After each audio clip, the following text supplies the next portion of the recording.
Story time on how I went on a date with a murderer. So if you know me, then you know I sell plates. I'm a chef. I cook every Sunday and sell plates. So I had these dudes that stayed in my neighborhood a few buildings down. They would get plates off me every single week. So this particular week, I guess their uncle was in town.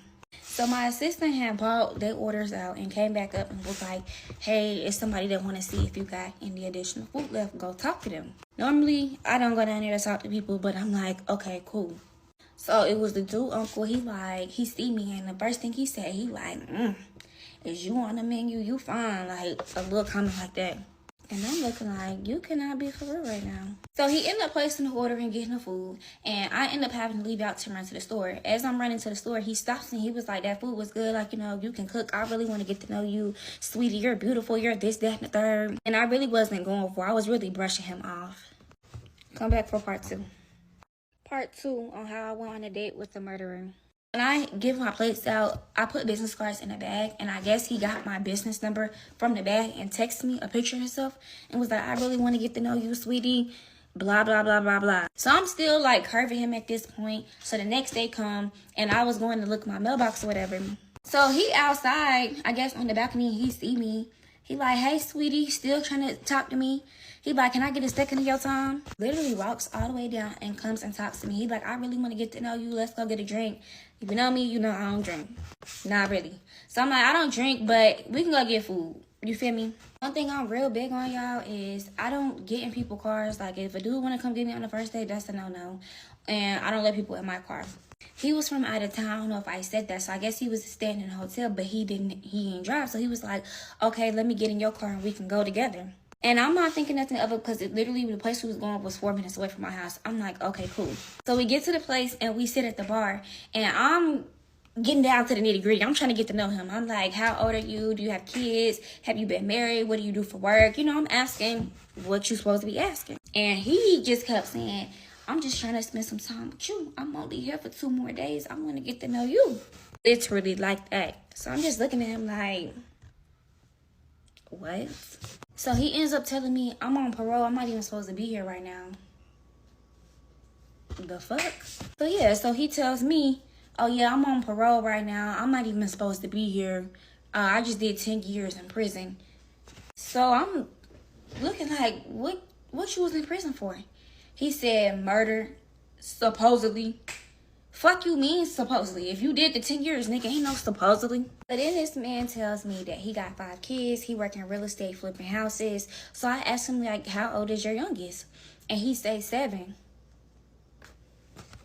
So I'm like, how the fuck he got a 7-year-old if he just did 10 years? The math is not mathing.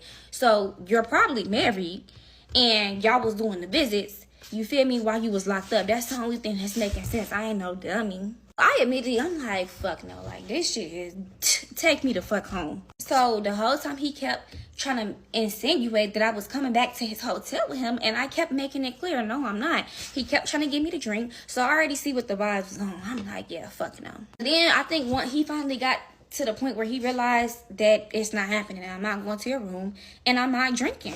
So then he starts to get irritated and I can tell he start getting mad. You feel me? But mind you, Buddy just did murder. So baby, I ain't trying to make you too mad. So he started getting mad to the point where he want the check. So at this point, he's damn near yelling at the bartender. So I'm like, this cannot be for real. Like, I will really leave this man. I don't give a fuck. I end up texting my homegirl. I'm like, hey, call me in 20 minutes and act like it's an emergency. You know how us bitches do. Act like you need me to come right now. But yeah, it's like his whole demeanor changed. So I low-key started getting scared. So one thing about me, baby, I watch crime stuff on a daily. I love crime stuff and I see every episode of Criminal Minds. You not gonna get me. I'm not gonna lie, I was scared, but I keep that mask tool on me, baby. So if he really wanted to get down like that, we could. But I started playing along. So I started touching his leg. I'm like, oh, I actually might come back to the room with you. No, I'm lying like fuck.